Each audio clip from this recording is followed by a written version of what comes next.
People desperately trying to help the poor around the world. Many organizations, hundreds if not thousands of charities trying to help poverty around the world, but nobody seemed to be making a significant impact.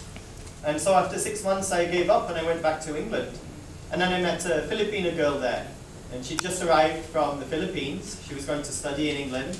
And she said she was feeling a bit guilty about coming because for the price of a plane ticket from Manila, she could have built 2 houses in the Philippines. So I thought, what kind of house is this? It costs the same as a handbag. Who are these people living in handbags in Manila? So I'll go there and have a look at Gawad, Kalinnga. And I didn't know much about the Philippines. All I knew was Abu Saya, Imelda's shoes. That's about all we hear about in England. But what I saw when I arrived really amazed me. For the first time, somebody, Tony Melotto, was able to show me not just one, but many places that used to be slums, that were now beautiful, peaceful communities. Nobody was fighting, nobody was drinking in the streets. The children were clean, mostly healthy, mostly in school. And I came to believe after studying it for a little while that this was very different to what I'd seen. And these places would probably never be slums again. And so I went back to England.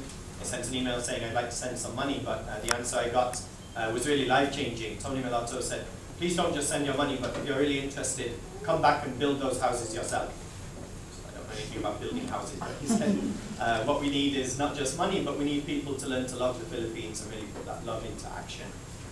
And so I went back, planning to stay for a few weeks, fell in love with GK, fell in love with the Philippines, fell in love with my wife, and so after 5 years, I'm still living there.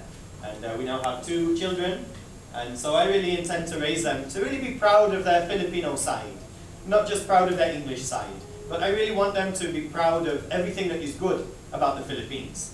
And sometimes it's easy when we're living here in the US or grow up in a first world country to just see the negatives when we go back. The traffic, the pollution, the corruption.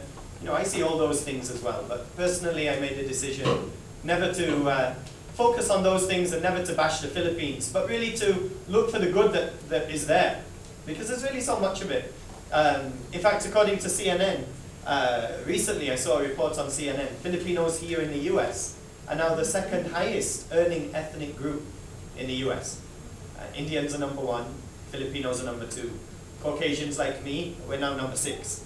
And so this just shows me that Filipinos are a world-class people.